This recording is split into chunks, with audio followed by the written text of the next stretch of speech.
साचे दरबार की जय। जय गणेश श्री गणेश देवा, माता जपी पार्वती पिता महादेवा। लड्डवन का भोग लगे संत करे सेवा, एक दंत दयावंत चारि भुजाधार। हेलो दोस्तों, कैसे हैं आप। स्वागत है आपका मेरे YouTube channel Santoshi Rawat blog में। तो सबसे पहले सभी लोगों को राधे राधे। तो दोस्तों देखो, चौकी सज चुकी है और आपको मालूम है कि आज से स्टार्ट हो गए नवरात्रे 26 तारीख से, और यह है 26 सितंबर से। तो दोस्तों देखिए, जैसे आपको मालूम होगा हमने चौकी लगा चुके हैं, और जो उससे पहले वाली चौकी है वो मैं मॉर्निंग में मैंने खुद चौकी रेडी करी, क्योंकि अभिनव को स्कूल जाना था। तो इसलिए हमने जल्दी जल्दी में उठ के 5:30 बजे से अपने पूरी चौकी वगैरह धो के और भगवान जी को भी स्नान करवा के और जल्दी जल्दी चौकी लगाई, क्योंकि अभिनव को 6:45 बजे स्कूल के लिए निकलना था। तो इसलिए हमने पहली चौकी हमने रेडी कर दी, और सेकंड चौकी जब अभिनव स्कूल चले गए थे तो तब माता रानी की हमने चौकी मेरे हस्बैंड ने लगाई। तब उन्होंने नहा के फटाफट मंदिर सजाया। देखिए शेरा वाली माता को कितने अच्छे सजाया हुआ है। और हम आम के पत्ते भी लाए थे, और आम के पत्ते ये नारियल लगाया देखो हमने दो चुन्नी में, और फिर उसको मेरे हस्बैंड ने आराम से कलश बनाया। और देखिए कितने सुंदर तरीके से मेरे हस्बैंड ने भगवान जी का मंदिर सजाया हुआ है, माता रानी का दरबार लगा दिया है। और क्योंकि मुझे इतना अच्छे से नहीं आता माता रानी का दरबार लगाना, तो वो बहुत साफ़ सफाई से लगाते हैं। और यहाँ पे उन्होंने जौ बोने के लिए भी रेडी कर दिया है। तो ये देखिए फूल वगैरह माता रानी को लगा दिया है, कलश में भी एक माला लगा दी है। और ये देखिए कितने सुंदर तरीके से शुरू किया। और यहाँ देखिए हमने हवन जहाँ पे होना है वहाँ पे मैंने स्वास्तिक बना दिया। फिर स्वास्तिक जब वहाँ पे बना देंगे ना दोस्तों, तो वहाँ पे आम की लकड़ी से हवन किया जाएगा। और फिर यहाँ पे मेरे हस्बैंड जी ने जो बो दिए हैं पात्र में, और उसके बाद मैं लग गई हूँ वहाँ। मेरी माता जी की छोटी छोटी मूर्तियाँ हैं, तो उनको मैं चुन्नी उड़ा रही हूँ। तो ये देखिए मैं अपने काम पे लगी हुई हूँ। और क्योंकि मेरे पाँव में ना बैठने में दिक्कत आ रही थी, तो मैं बड़े आराम से बैठी हुई थी, कब खिसकने मुझे प्रॉब्लम हो रही थी। और उधर ही मेरे हस्बैंड भी देख रहे थे कि मैं कैसे लगी हुई हूँ अपना काम करने पे। वो मुझे पास कर रहे थे दुपट्टा, एक एक दुपट्टा वो मुझे पास कर रहे थे। और उधर से मैं माता रानी को और अपने मायके की गढ़जिया देवी को दुपट्टा चुनरियाँ चुड़ा रही थी। तो देखिए कितने सुंदर तरीके से हमने अपना मंदिर सजाया हुआ है। और तो हमने भी देखा बहुत सारे लोगों ने बहुत सुंदर तरीके से अपने माता रानी का दरबार लगाया हुआ है अपने घरों पे। और बस माता रानी सबके घरों में खुशियाँ लाई। और जो लोग भी मेरे इस चैनल से जुड़े हैं, सबसे पहले वो मेरे चैनल को सब्सक्राइब कर लीजिए और बेल आइकन का बटन पुश कर दीजिए। तो दोस्तों ऐसे ही हेल्प कीजिए। और देखिए मैं सारे भगवानों के लिए वस्त्र नहीं लाई थी, तो मैं पता है दोस्तों क्या करती हूँ, मैं जो मौली होती है उसी को सब पे डाल देती हूँ तोड़ तोड़ के, क्योंकि हमें पंडित जी ने बताया हुआ है अगर कभी वस्त्र नहीं रहते हैं तो इन्हीं से लगा दिया करो। और यहाँ पे मैं अपने टीका वगैरह स्टार्ट कर दिया है। मैंने सारे भगवानों को टीका लगाया। अच्छे से टीका वगैरह लगाने के बाद फिर यहाँ पे मैंने दिया जला दिया है। देखिए दिया अच्छे से प्रज्वलित कर दिया है। और उसके नीचे मैंने एक प्लेट रखी है, प्लेट के नीचे चावल रखे हुए हैं। और ये देखिए अब मैं माता रानी को सबसे पहले हमने दिया को टीका करा, क्योंकि दिया को टीका करना सबसे पहले ज़रूरी होता है। और मेरे बेटे ने तो उधर दिया लगा ही दिया था, घी उधर हमने घी का दीपक लगाया हुआ है, जो पहला मंदिर है हमारा।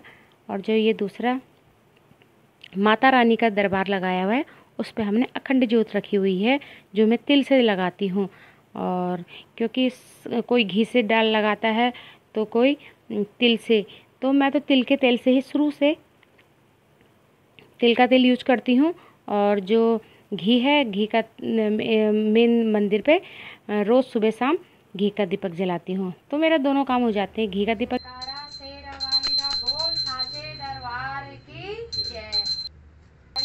मस्तक सिंदूर शोभे मूसकी सवारी, अंधन को आँख देते घोड़िन को काया, बाधन को पुत्र देते निर्धन को माया, हार चढ़े फूल चढ़े और चढ़े मेवा, सारे कार्य सिद्ध करे श्री गणेश देवा।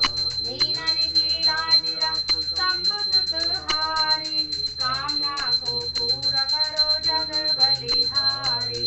जय गणेश श्री गणेश देवा, माता जकी पार्वती पिता महादेवा।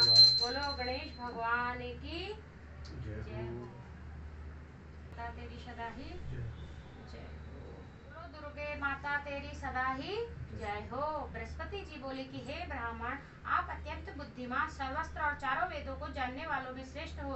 प्रभु कृपा कर मेरा वचन सुनो। चैत्र अक्षर मास और आषाढ़ मास के शुक्ल पक्ष में नवरात्र व्रत और उत्सव किया जाता है। हे भगवान, इस व्रत का फल क्या है और किस प्रकार करना उचित है, और पहले इस व्रत को किसने किया, सो विस्तार से कहो। बृहस्पति जी का ऐसा वचन सुनकर ब्रह्मा जी कहने लगे, हे बृहस्पति, प्राणियों का हित करने की इच्छा से तुमने बहुत अच्छा प्रश्न किया है। जो मनुष्य मनोरथ पूर्ण करने वाली दुर्गा महादेव दुर्गा महादेव सूर्य नारायण का ध्यान करते मनुष्य धन्य है। यह नवरात्र संपूर्ण कामनाओं को पूर्ण करने वाला है। इसके करने से पुत्र चाहने वाले को पुत्र, धन चाहने वाले को धन, विद्या चाहने वाले को विद्या, सुख चाहने वाले को सुख मिल सकता है। इस व्रत करने से रोगी मनुष्य का रोग दूर हो जाता है और कारागार में बंद हुआ मनुष्य बंधन से छूट जाता है। मनुष्य की तमाम आपत्तियां दूर हो जाती है, घर में संपूर्ण संपत्ति आकर उपस्थित हो जाती है। बांध्या और काग बांध्या को व्रत करने से करने से पुत्र पैदा हो जाता है। समस्त पापों को दूर करने वाले इस व्रत के करने से कौन सा मनोरथ है जो सिद्ध नहीं हो सकता। जो इस प्राणी सलाह भी मनुष्य देह पाकर भी नवरात्र का व्रत नहीं करता, वह माता पिता से हीन हो जाता है, अर्थात उसके माता पिता मर जाते हैं, अनेक दुख भोगता है, उसके शरीर में कुष्ठ हो जाता है, अंग से हीन हो जाता है, संतान उत्पत्ति नहीं होती। इस प्रकार वह मूर्ख अनेक दुख भोगता है। इस व्रत को न करने वाले निर्दयी मनुष्य धन धान्य से रहित होकर भूख और प्यास के मारे पृथ्वी पर घूमता है, गूंगा हो जाता है। जो साधु स्त्री भूल से इस व्रत को नहीं करती, वह पतिहीन होकर नाना दुख भोगती है। यदि इस व्रत को करने वाला मनुष्य सारे दिन को उपासना कर सके, एक समय भोजन करे और उस दिन बांधों के सहित नवरात्र कथा का श्रवण करे। हे बृहस्पति, जिसने पहले इस महाव्रत को किया, इसका पवित्र इतिहास तुम्हें सुनाता हूँ, तुम सावधान होकर सुनो। इस प्रकार ब्रह्मा जी का वचन सुनकर बृहस्पति जी बोले कि ब्राह्मण मनुष्य कल्याण करने वाले इस इतिहास को मेरे लिए कहो, मैं सावधान होकर सुन रहा हूँ, आपके शरण में आए, मुझ पर कृपा करो। ब्रह्मा जी बोले, पीठत नाम के मनोहर नगर में नाथ नाम का ब्राह्मण रहता था, भगवती दुर्गा का भक्त था। संपूर्ण सद्गुणों से युक्त मानव ब्रह्मा की पहली सबसे रचना ऐसी यथार्थ नाम वाली सुमति नाम की एक अत्यंत सुंदरी पैदा हुई। वह कन्या सुमति अपने पिता के घर बालकपन में अपनी सहेलियों के साथ क्रीड़ा करती इस प्रकार बढ़ने लगी जैसे शुक्ल पक्ष में चंद्रमा की कला बढ़ती है। उसका पिता प्रतिदिन दुर्गा की पूजा और होम किया करता था, वह नियम से उपस्थित होती थी। एक दिन वह सुमति अपनी सखियों के साथ खेलने गई और भगवती के पूजन में उपस्थित नहीं हुई। उसके पिता को पुत्री की ऐसी असावधानी देखकर क्रोध आया और पुत्री से कहने लगा कि दुष्ट पुत्री, आज प्रभात से तूने भगवती का पूजन नहीं किया, इस कारण किसी कुष्ठी मनुष्य के साथ तेरा विवाह करूंगा। इस प्रकार कुपित पिता का वचन सुनकर सुमति को बड़ा दुख हुआ और पिता से कहने लगी, हे पिताजी, मैं आपकी कन्या हूँ, मैं आपके हृदय से अधीन हूँ, जैसे आपकी इच्छा से मेरा विवाह करा सकते हो, होगा वही जो भाग्य में विधाता ने लिखा है। मेरा इस पर पूर्ण विश्वास है। मनुष्य न जाने कितने मृत का चिंतन करता है, होता वही जो विधाता ने लिखा है। जो जैसा कर्म करता है उसको फल भी उसके कर्म के अनुसार ही मिलता है, क्योंकि कर्म करना मनुष्य के अधीन है और फल देव के अधीन है। जैसे अग्नि में प्रेरित तृणादि उसको अधिक प्रदीप्त कर देते हैं, इसी प्रकार कन्या के निर्भयता से कह वचन सुनकर ब्राह्मण को क्रोध आया और तब अपनी कन्या का कुष्ठी के साथ विवाह कर दिया और अत्यंत क्रुद्ध होकर पुत्री से कहने लगा, जाओ जाओ जल्दी जाओ, अपने कर्म का फल भोगो, देखो भाग्य भरोसे रहकर तुम क्या कर सकती हो। इस प्रकार पिता के कटु वचन सुनकर सुमति को विचार करने लगी, अहो मेरा बड़ा दुर्भाग्य, जिससे मुझे ऐसा पति मिला। दुख को विचार करती हुई सुमति अपने पति के साथ वन चली गई। भयावह अंकुश एक स्थान पर रात बड़े कष्ट से व्यतीत की। उस गरीब बालिका की ऐसी दशा देखकर भगवती पूर्ण पुण्य के प्रभाव से प्रकट होकर कहने लगी कि हे ब्राह्मणी, मैं तुम पर प्रसन्न हूँ, तुम जो चाहो वरदान मांग सकती हो, मैं प्रसन्न होने पर वांछित फल देने वाली हूँ। इस प्रकार दुर्गा का वचन सुनकर ब्राह्मणी कहने लगी कि आप कौन है जो मुझ पर प्रसन्न है, यह सब मेरे लिए कहो, अपनी कृपा दृष्टि दिन राशि कर्तार्थ करो। ऐसा ब्राह्मणी का वचन सुनकर देवी कहने लगी कि मैं आदि शक्ति, मैं ब्रह्म विद्या सरस्वती, मैं प्रसन्न होने प्राणों मैं तुझ पर तेरे पूर्व जन्म के पुण्य के प्रताप से प्रसन्न हूँ। मैं तुम्हें पूर्व जन्म का वरदान सुनाती हूँ, सुनो। तो पूर्व जन्म निषाद की भील की स्थिति थी पतिव्रता। एक दिन तेरे पति निषाद ने चोरी करी। चोरी करने के कारण सिपाही ने पकड़ लिया, ले जाकर जेल खाने में कैद कर दिया। उन लोगों ने तेरे पति को भोजन भी नहीं दिया। चोरी करने का तुम लोगों को सिपाही ने पकड़ लिया, ले जाकर कैद कर दिया। इस प्रकार नवरात्र के दिनों तुमने कुछ खाया ना, जल ही पिया। इस प्रकार 9 दिन तक नवरात्र का व्रत हो गया है। ब्राह्मणी, उन दिनों में जो व्रत हुआ उस व्रत के प्रभाव से प्रसन्न होकर तुम्हें वंश वस्तु दे रही हूँ, तुम्हारी इच्छा मांगो। इस प्रकार दुर्गा के कहे वचन सुनकर ब्राह्मणी बोली, अगर आप मेरे पे प्रसन्न हैं तो हे दुर्गे, मैं आपको प्रणाम करती हूँ, कृपा कर मेरे पति को कोढ़ दूर करो। देवी कहने लगी कि उन दिनों में जो तुमने व्रत किया उस व्रत के एक दिन का पुण्य अपने पति को कोढ़ दूर करने के लिए अर्पण करो। मेरे प्रभाव से तेरे पति कोढ़ से सोने के समान वाला हो जाएगा। ब्रह्मा जी बोले कि इस प्रकार देवी का वचन सुनकर वह ब्राह्मणी बहुत प्रसन्न हुई। पति को निरोग करने की इच्छा से ठीक है ऐसा बोली। तब उसके पति का शरीर भगवती दुर्गा की कृपा से पुष्टिहीन होकर अति कांतियुक्त हो गया, जिसकी कांति के समय चंद्रों की कांति क्षीण हो जाती है। वह ब्राह्मण पति की मनोहर देकर देवी को पराक्रमशाली समझकर स्तुति करने लगी, है दुर्गा, आप दुर्गति को दूर करने वाली, तीनों जगत का संताप करने वाली, समस्त दुखों को दूर करने वाली, रोगी मनुष्यों को निरोग करने वाली, प्रसन्न होने पर मोक्ष देने वाली और दुष्ट मनुष्यों का नाश करने वाली हो। तुम ही सारे जगत की माता पिता हो। अम्बे, मुझे अपराध रहित अपला को मेरे पिता ने पुष्टि मनुष्य का विवाह कर घर से निकाल दिया। उसकी निकाली पृथ्वी पर घूमने लगी। इस आपत्ति रूपी समत का उद्धार किया है। पृथ्वी पर घूमने आपने आपत्ति रूपी समत का उद्धार किया है। देवी, मैं आपको प्रणाम करती हूँ, मुझ दिन की रक्षा करो। ब्रह्मा जी बोले कि हे बृहस्पति, इस प्रकार सुमति ने मन में देवी की बहुत स्तुति की। उसकी स्तुति सुनकर देवी को बहुत संतोष हुआ और ब्राह्मण से फिर कहने लगी, ब्राह्मण उदय नाम का बुद्धिमान धर्मान को जितेंद्र पुत्र शीघ्र ही होगा, ऐसा कहेगा। देवी उस ब्राह्मण से फिर कहने लगी कि हे ब्राह्मणी, जो तेरी इच्छा से वही वंश वस्तु मांग सकती हो। भगवती दुर्गा का वचन सुनकर सुमति बोली, दुर्गा, अगर आप मेरे पसंद है कृपा कर मुझे नवरात्र विधि बतलाई। दयावती, जिस विधि से नवरात्र करने से आप प्रसन्न होती है उस विधि को, उसके फल को मेरे लिए कहो, वर्णन करो। इस प्रकार ब्राह्मण की कहे वचन सुनकर देवी कहने लगी, ब्राह्मणी, मैं तुम्हारे लिए संपूर्ण पापों को दूर करने वाली नवरात्र विधि बतलाती हूँ, जिसको सुनने से तमाम पापों से छूटकर मोक्ष की प्राप्ति हो जाती है।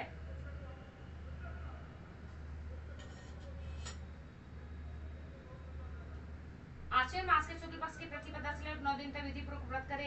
यदि दिन भर व्रत न कर सके, इसमें भोजन करे, पढ़े लिखे ब्राह्मण से घट की स्थापना करे, वाटिका बनाकर उसके प्रति जल से सिंचे, महाकाली महालक्ष्मी माला मूर्ति बनाकर नित्य विधि सहित पूजा दे, पुष्पों से विधि अर्घ्य दे। विधि पूर्वक विजय का फल से की प्राप्ति होती है। जयफल से कीर्ति कार्य से दाग से कार्य की सिद्धि होती है।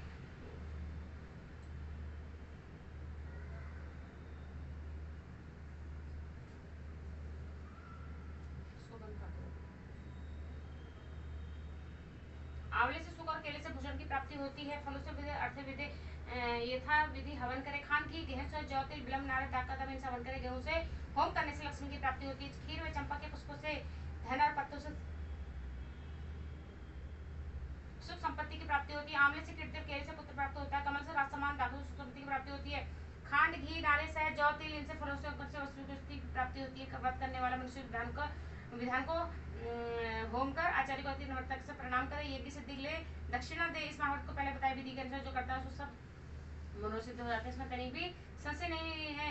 इन 9 दिनों में दान आदि दिया जाता, करोड़ों गुना फल मिलता है। इस व्रत करने से अश्वमेध का फल मिलता है। हे ब्राह्मणी, इन सबको कामना को पूर्ण करने वाले उत्तम व्रत को तीर्थ मंदिर अथवा घर पर विधि के अनुसार करे। ब्रह्मा जी बोले कि बृहस्पति, इस प्रकार ब्राह्मणी को व्रत की विधि फल बताकर देवी हो गई। जो पुरुष या स्त्री इस व्रत को भक्तिपूर्वक करता है वह इस लोक में सुख पाकर अंत में दुर्लभ मोक्ष को प्राप्त होता है। हे बृहस्पति, यह दुर्लभ व्रत का महत्व तुम्हारे लिए बतलाया है। ऐसा ब्रह्मा जी का वचन सुनकर बृहस्पति जी आनंद और रोमांचित हो गए और ब्रह्मा जी से कहने लगे, हे ब्राह्मण, आपने मुझ पर अति कृपा करी, जो अमृत के समान नवरात्र विधि को बतलाया है। प्रभु, आपके बिना कौन इस महात्मा को सुना सकता है। ऐसे बृहस्पति जी का वचन सुनकर ब्रह्मा जी बोले कि हे बृहस्पति, तुमने सब प्राणियों को हित करने वाली आरुली व्रत को पूछा, जो तुम धन्य हो। यह भगवती शक्ति संपूर्ण लोक का पालन करने वाली इस महादेव के प्रभाव को कौन जान सकता है। बोलो दुर्गे माता तेरी सदा ही जय हो। महाकाली, एक बार पूरे संसार प्रलयग्रस्त हो गया। चारों तरफ पानी ही पानी दिखाई देता था। उस समय भगवान विष्णु की नाभि से एक कमल उत्पन्न हुआ। उस कमल से ब्रह्मा जी निकले। इसके अलावा भगवान नारायण के कानों में से कच्छ मैल भी निकला। उस मैल से कैटब और मधु नाम के 2 दैत्य हुए। उन 2 दैत्यों ने चारों ओर देखा, ब्रह्मा जी के अलावा उन्हें कुछ नहीं दिखाई दिया। ब्रह्मा जी को देखकर दैत्य उन्हें मारने गए, दौड़े। तब भयभीत हुए ब्रह्मा जी ने विष्णु भगवान की स्तुति की। स्तुति से से विष्णु भगवान की आंखों में से जो योग्य निंद्रा के रूप में निवास करती थी वह लोप हो गई और विष्णु भगवान की नींद खुल गई। उनके जागते ही दोनों दैत्य विष्णु से लड़ने लगे। इस प्रकार 5000 वर्ष तक युद्ध चलता रहा। अंत में भगवान का रक्षा के लिए महामाया ने असुर की बुद्धि को बदल दिया। तब असुर विष्णु भगवान से बोले कि हम आपके युद्ध से प्रसन्न है, जो चाहो मांग लो। भगवान ने मौका पाया और कहने लगे, यदि हमें वर देना है तो यह वर दो कि दैत्यों का नाश हो जाए। दैत्यों ने कहा ऐसा ही होगा। ऐसा कहकर दैत्यों का नाश हो गया। जिसने असुर की बुद्धि को बदल दिया वह महाकाली थी। बोलो महाकाली माता तेरी सदा ही जय हो। जय दुर्गे माता तेरी सदा ही जय। तो कथा समाप्त होने के बाद मैंने यहाँ पे हम लोगों ने हवन की तैयारी कर दी थी। और ये देखिए, हवन में हमेशा पहले हम 2 लौंग और 2 बतासे चढ़ाते हैं। तो ये देखिए, हमने मिलके दोनों ने हवन सामग्री डाली उसके बाद, और फिर मैं अपना पूजा करने लग गई।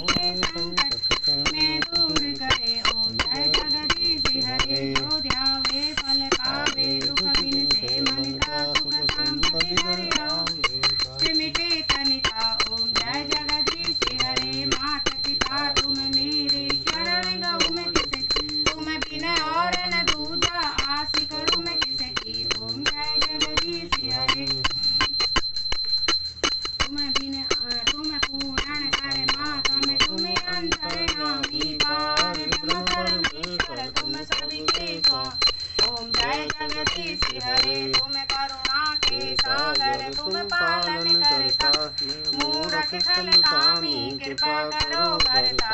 ओम जय जगदीश सिंह सवारी, सिंहों से है बलशाली, अष्टभुजाओं वाली, दुखियों के दुख को दुई वारती। ओ मैया हम सबको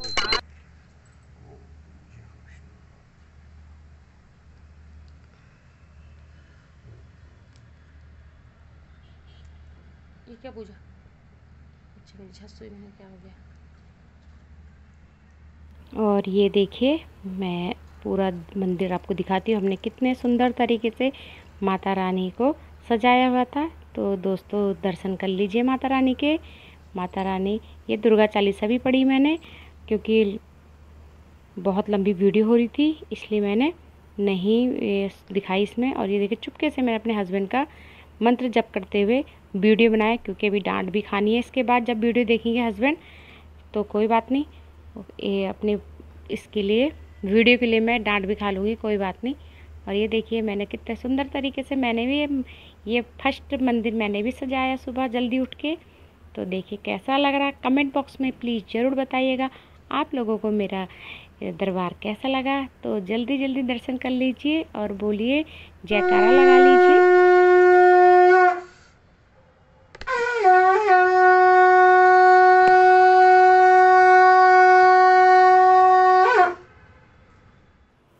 तो चलिए, पूजा भी मेरी कंप्लीट हो चुकी है। शंख भी मैंने साफ़ करके रख दिया है। तो दोस्तों, जो लोग भी नए लोग मेरे इस वीडियो से जुड़ रहे हैं, मेरे इस चैनल से जुड़ रहे हैं, सबसे पहले वो वीडियो को, मेरी चैनल को सब्सक्राइब कर दीजिए, बेल आइकन का बटन पुश कर दीजिए। तो दोस्तों, अगर आपको मेरी वीडियो माता रानी का जो दरबार मैंने लगाया अपने घर पे आपको पसंद आए, तो प्लीज़ कमेंट बॉक्स में ज़रूर बताइएगा कि आपको मेरा ये दरबार कैसा लगा, मैंने अपने माता रानी को कैसा सजाया है, और कैसे हमने पूजा अर्चना की, कैसे हमने हवन वगैरह किया। तो वीडियो फुल वॉच करेंगे तो आप लोगों को तभी मालूम पड़ेगा कि मैंने कैसी आरती करी भगवान की। तो भगवान सबके घरों में खुशियाँ भर दे, सबकी झोली भर दे। तो ऐसे ही आशा करती हूँ सभी को भगवान मन्नत पूरी करें। तो जोर से जयकारा लगाइए, जयकारा शेरा वालिदा बोल सांचे दरबार की जय हो। तो ये देखिए, चलिए अब मिलते हैं सेकंड ब्लॉग में माता रानी के। तो तब तक के लिए टाटा बाय बाय, अपना ख्याल रखिए, हंसते रहिए, मुस्कुराते रहिए। Tata, love you guys and